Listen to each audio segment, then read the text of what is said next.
दर्शाया है। कैमरा पर दिखाइए, कैमरे पर दिखाइए। जैसे ये अ से अनार, अ से आम, जिसे बच्चे पढ़ेंगे। और मेरा दूसरा ये है कि मैं एक शिक्षिका बनने जा रही हूँ।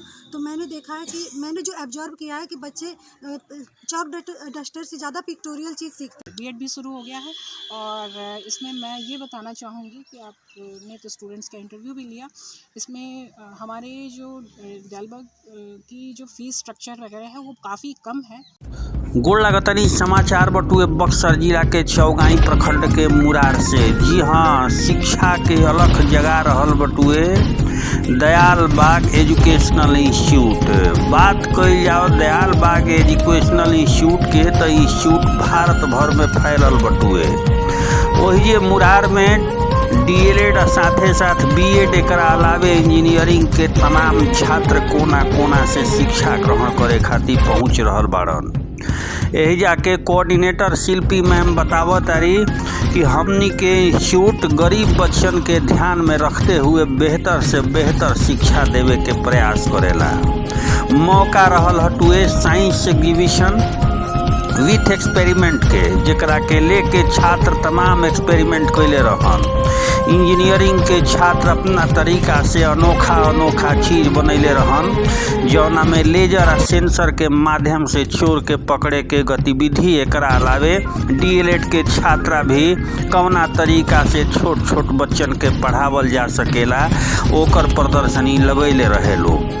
भोजपुरिया समाचार के टीम पहुँचल कोऑर्डिनेटर शिल्पी मैम से बात कैलस, साथे साथ हेजा के सब छात्र लोग से बात कैलस, जेकरा के खुद भोजपुरिया समाचार रौरा दर्शक लोग के सुनाई। खबर के अंत तक बनल रहब, सब कुछ दिखाई।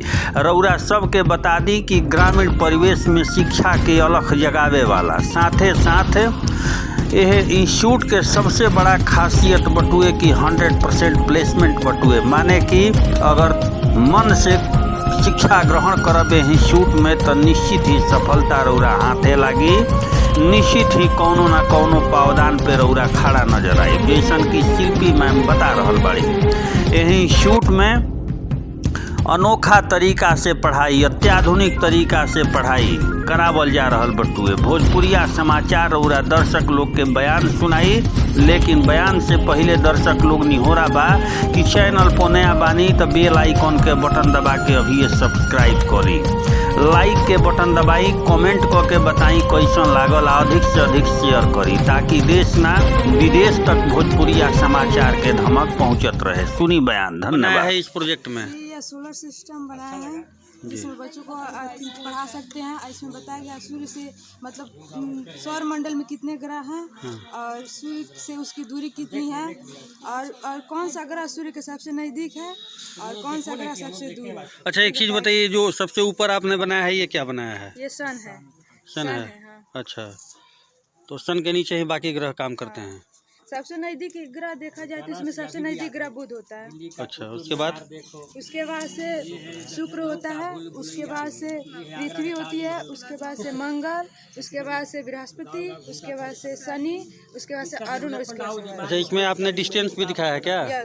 क्या क्या दूरी है? जैसे इसको देखा जाए तो सूर्य से बुध की दूरी 46 से 69 मिलियन है। अच्छा। और शुक्र की जो है वो 108 मिलियन है और अर्थ जो है वो 150 मिलियन है और मार्स है जो 228। डीएलएड का कोर्स कर रही हैं, कितना दिन हो गया जी? अभी एक सेमेस्टर खत्म, दूसरा सेमेस्टर चल रहा है। तो क्या बनना है आगे चल करके? आगे चल करके टीचर ही बनना है। शिक्षा क्षेत्र में ही जी आजमाना है भाग्य, यही ना? हाँ। कहाँ की रहने वाली हैं आप? जी, मैं बिहार की रहने वाली, गोपालगंज डिस्ट्रिक्ट। गोपालगंज। क्या नाम पड़ेगा आपका? रचना कुमारी। ने ये प्रोजेक्ट में बनाया है? जी, मैंने अपने प्रोजेक्ट में सबसे पहले हिंदी के कुछ शब्द लिए हैं जिससे मैंने बताया है, क्योंकि हिंदी हमारी राष्ट्रभाषा और हम कहीं ना कहीं इंग्लिश को पढ़ने के लिए, अंग्रेजी को सीखने के लिए हिंदी को भूलते जा रहे हैं। तो मैंने थोड़ा सा इस पर प्रकाश डालते हुए कि हिंदी हमें अपनाए रखना चाहिए, क्योंकि हमारी वो राष्ट्रभाषा है। हिंदी बोलने से हम कतराते हैं, हमें लगता है अंग्रेजी आनी बहुत बड़ी चीज़ है, जबकि हमें हिंदी आनी चाहिए। बहुत से लोगों को हिंदी सही ढंग से नहीं आती, वो सही तरह से नहीं बोल पाते। तो ये कुछ मात्रा है मैंने जो दर्शाया है। कैमरा पर दिखाइए, कैमरे पर दिखाइए। जैसे ये अ से अनार, अ से आम, जिसे बच्चे पढ़ेंगे। और मेरा दूसरा ये है कि मैं एक शिक्षिका बनने जा रही हूँ। तो मैंने देखा है कि मैंने जो ऑब्जर्व किया है कि बच्चे चॉक डस्टर से ज़्यादा पिक्टोरियल चीज़ सीखते हैं। तो मैंने ये पिक्टोरियल कुछ बनाया जिससे बच्चे जल्दी समझ पाए कि क्या हो सकता है इस अल्फ़ाबेट से।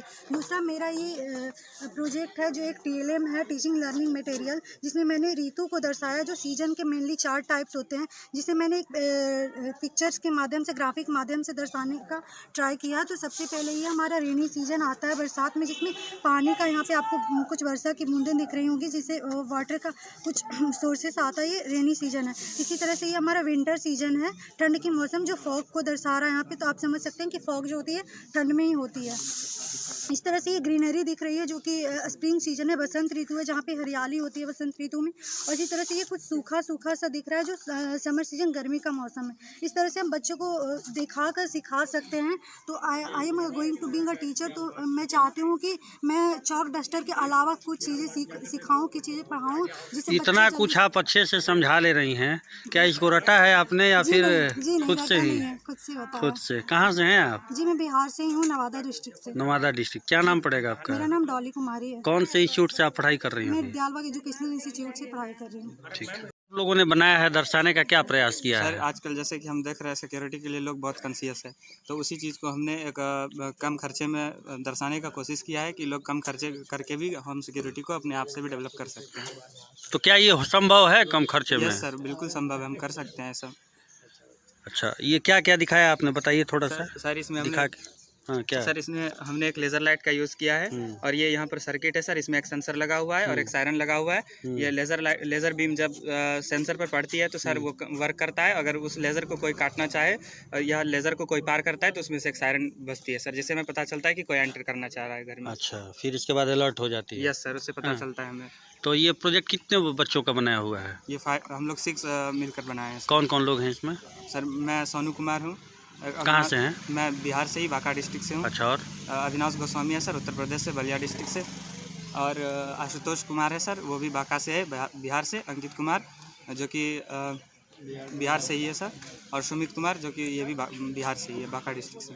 क्या कोर्स कर रहे हैं आप लोग? हम लोग diploma in electrical engineering second year में है सर। सेकंड ईयर में है? Yes sir. अभी कितना दिन बचा हुआ है शेष? अभी सर और 1.5 साल बचा हुआ है हमारा। 1.5 साल। क्या बनना है? सर इंजीनियरिंग, बैंकिंग इंजीनियरिंग जैसे हम तैयारी कर रहे हैं तो इंजीनियरिंग बनना है। उसी सेक्टर में जाना है? Yes sir. और इस तरह का अजूबा प्रयोग करना है? यस सर, इसमें और भी डेवलप करना है। इसमें हम ब्लूटूथ कनेक्शन कर सकते हैं जिससे कि लोगों को दूर बैठे भी पता चल सकता है। वाईफाई से कनेक्ट कर यस देंगे? सर। ठीक है। क्या आप लोगों ने बनाया है? Sir, it is a room heater blower.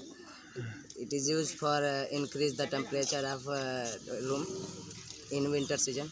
Sir इससे हम जब एसी से कनेक्ट करेंगे तो सर ये लाइट जलेगा, जो उसमें होगी वो पंखे की सहायता से बाहर की तरफ रूम में फैलेगी, जिससे हमारे रूम का टेम्परेचर बढ़ेगा और इससे हमारा रूम हीट हो सकता है, जिससे हम ठंडी से थोड़ा बच सकते हैं। तो ये रूम हीटर में इसमें क्या क्या लगाना पड़ता है? इसमें क्या क्या मशीन कुछ लगा है? हम हीटिंग करने के लिए बल्ब का यूज़ किए हैं जो हीटिंग प्रदान करे, उसको उस हीट को बाहर हमें निकालने के लिए एक पंखे का यूज़ किए हैं मोटर की सहायता से जोड़ के, कि वो बाहर की तरफ वो ऊष्मा को खींचे और रूम में फैला दे। कितने लोग हैं इसमें? जी सर, हम 4 लोग हैं। कौन कौन है? जी मेरा नाम शुभम गिरी, ये सुमित नयन जी हैं, ये उज्ज्वल सिंह और ये स्वामी शरण महतो। कहाँ से हैं आप लोग? मैं सर यूपी बलिया जिला से हूँ। बाकी लोग? ये आरा से हैं और ये छपरा जिला से हैं, वो भी छपरा जिला से। क्या कोर्स है आपका? जी मेरा डिप्लोमा है। चारों लोग का डिप्लोमा जी है? सर, वो भी electrical engineer. First year? Yes sir, electrical engineer. ठीक है। बनाया है इस तरह का? सर ये वर्कशॉप जो हुआ था जिसमें हमने क्लॉथ प्रिंटिंग सीखी थी, कुछ लिपन आर्ट सीखी थी, क्ले आर्ट सीखी थी। हमारे इंस्टीट्यूट में एजुकेशन के अलावा भी वुमेन एम्पावरमेंट को बढ़ाने के लिए, गांव के कुछ बच्चों को इंकरेज करने के लिए ये सब वर्कशॉप होती रहती है। जिसमें अभी रिसेंट में ये वर्कशॉप हुआ था, जिसमें आप ये देख सकते हैं ये ब्लॉक प्रिंटिंग है, साथ में ये पेंट है, क्लॉथ पेंटिंग, ये ब्लेड से कुछ हमने प्रिंटिंग की है, ये ब्लॉक्स है जिससे ब्लॉक प्रिंट होती है, ये यहाँ पे कुछ पेंट्स है, ये लिपन आर्ट है और साथ में ये क्ले से मोल्ड से बनाया गया क्ले आर्ट है। ये आप एक मिट्टी के बर्तन पे भी क्ले आर्ट देख सकते हैं। इस तरह से ये बहुत सारी वर्कशॉप में ये सिखाई गई थी 3 दिन की वर्कशॉप में। तो इस तरह से हमारे इंस्टीट्यूट में बहुत से होते रहते हैं वर्कशॉप, जिससे वुमेन एम्पावरमेंट की इंकरेज किया जाता है। मैंने पढ़ाई के साथ साथ स्किल डेवलपमेंट भी है? स्किल डेवलपमेंट पे भी जोर दिया जाता है। कितने बच्चे इसमें भाग लिए? इसमें 6 बच्चों ने भाग लिया था। ठीक। मैम, ये प्रोजेक्ट तैयार करने में आपको तो खासा परेशानी का सामना करना पड़ा होगा, बच्चों को तैयार करने में इस तरह का। नहीं, हमारी डीआई की जो एजुकेशन पॉलिसी है वो है श्रम से मैले हाथ। बच्चों में इतना प्रैक्टिकली नॉलेज हम लोग इम्पार्ट करते हैं कि बच्चे फर्स्ट सेमेस्टर मतलब सेमेस्टर जब स्टार्ट होता है तो थोड़ी कठिनाई होती है, लेकिन टाइम टू टाइम जितनी भी ऑनलाइन क्लासेस होती हैं उसमें हम लोग न सिर्फ किताबी ज्ञान देते हैं बल्कि प्रैक्टिकल नॉलेज पे बहुत ज़ोर देते हैं और समय समय पर इस तरह की एक्टिविटीज़ कराते रहते हैं जिससे इनमें एक स्किल डेवलप हो रहा है। और ये जो मार्केट में सारी चीज़ें आ रही हैं उसको एक किस तरीके से उसके कॉस्ट को मिनिमाइज़ करके अपने स्टडी से रिलेटेड जो प्रोजेक्ट्स हैं वो लेकर आते हैं। तो इसमें इनफैक्ट मैं तो स्टूडेंट्स का थैंक्स करना चाहूँगी कि ये तरह तरह के डिफरेंट आइडियाज़ लेकर आते हैं और समय समय पर जो ये स्टडी करते हैं उसको इम्प्लीमेंट करके दिखाते हैं खुद से और टीचर्स का उसमें सपोर्ट होता है। वो एक स्टेप होते हैं तो 2 स्टेप और उन्हें आगे की ओर हम लोग इनकरेज करते हैं। तो इस तरीके से ये स्टूडेंट्स की अपनी ओन स्किल है। बिहार के कोने कोने से यहाँ पर देख रहे हैं कि बच्चे आए हुए हैं। बिल्कुल, बिहार से कोने कोने से छात्र यहाँ आए हुए हैं और ये लोग यहाँ पे शिक्षा ग्रहण कर रहे हैं। हमारे यहाँ 2014 से ये प्रोग्राम डीआई का ये ऑफ कैंपस चलाया जा रहा है जिसमें diploma in electrical engineering first branch था। अभी यहाँ पे टोटल 4 ब्रांचेज हैं, इलेक्ट्रिकल, मैकेनिकल, इलेक्ट्रॉनिक्स और आर्किटेक्चर असिस्टेंट। अभी डीएलएड और बीएड की बात हो रही है। डीएलएड और बीएड हमारे यहाँ 2017 में डीएलएड आया और अभी करंट सेशन 2022 में हमारे यहाँ बीएड प्रोग्राम लॉन्च किया है। बीएड भी शुरू हो गया। हाँ जी, बीएड भी शुरू हो गया है। और इसमें मैं ये बताना चाहूँगी कि आपने तो स्टूडेंट्स का इंटरव्यू भी लिया। इसमें हमारे जो डालबर्ग की जो फ़ीस स्ट्रक्चर वगैरह है वो काफ़ी कम है और लेकिन इसमें हमारे जो संस्थान का एडमिशन प्रोसेस है वो थोड़ा सा डिफरेंट है। मैं अगर आप इसको किसी न्यूज़ चैनल पे या डाल रहे हैं तो मैं ये बताना चाहूँगी कि हमारे यहाँ एडमिशन का जो प्रोसेस है उसमें बच्चों को पहले फॉर्म अप्लाई करना होता है, फिर इनका रिटन एग्ज़ाम होते हैं और रिटन एग्ज़ाम्स के बाद इनको इंटरव्यू फेस करना होता है और इसमें तो कम से कम 2 महीने का समय लग जाता है। अच्छा। 2 से ढाई महीने का टाइम लगता है सारी प्रक्रिया पूरी होने में और उसके बाद मेरिट के थ्रू ये बच्चे सेलेक्ट होकर आते हैं। एक चीज़ और बताइए, इसका प्लेसमेंट कितना है जो आपके इंजीनियरिंग के बच्चे हैं? 100%। 100%। लेकिन अकॉर्डिंग टू एबिलिटी, जो जिस स्तर पर है। अब ऐसा नहीं है कि सारे जो जिस मतलब उसमें मैं ये तो नहीं कह सकती कि हमारे यहाँ के सारे स्टूडेंट्स टॉप लेवल पर जाते हैं, लेकिन जो बच्चे बहुत अच्छा कर रहे होते हैं। अब जो जैसे अभी आपने देखा तो बहुत ऐसे प्रोजेक्ट्स हैं जो कि बहुत ही सराहनीय बने हैं, कुछ ऐसे हैं जो स्टार्टिंग बिगिनर्स हैं, स्टार्टिंग फेज़ में हैं। तो जो जिनमें जितनी कैपेसिटी है, क्षमता है, उसके अनुसार रोज़गार तो सभी को मिलता है। ऐसा तो कोई नहीं है कि हमारे यहाँ पूर्ण शिक्षा प्रदान की जाती है बच्चों को। स्ट्रेंथ इतना करने के बावजूद भी स्ट्रेंथ कम दिख रहा है, इसके पीछे क्या कारण है? ये इसके पहले हमारे यहाँ 175 स्टूडेंट्स यहाँ एनरोल्ड थे, लेकिन ये कोविड पीरियड में हमारी स्ट्रेंथ कम हो गई है और हम लोग नए सिरे से फिर से उतनी ही मेहनत के साथ काम करना शुरू किए हैं और आई एम श्योर कि कमिंग डेज़ में कमिंग ईयर्स में आप देखेंगे कि ये जो प्रोजेक्ट्स हैं या इस तरह की जो मतलब बच्चों को यहाँ खड़े होने की स्पेस नहीं मिलती है। अच्छा, आप किस पद पे हैं यहाँ पे? मैं यहाँ कोऑर्डिनेटर हूँ। हमारे डीन हैं प्रोफेसर जेके वर्मा सर। उनके कुशल निर्देशन में ये संस्थान रन कर रहा है। वो DI Dalberg educational institute main campus में हैं। उनके समय हमारे डायरेक्टर प्रोफेसर पीके कालरा साहब हैं। आपका परिचय? मैं मिसेस शिल्पी तिवारी।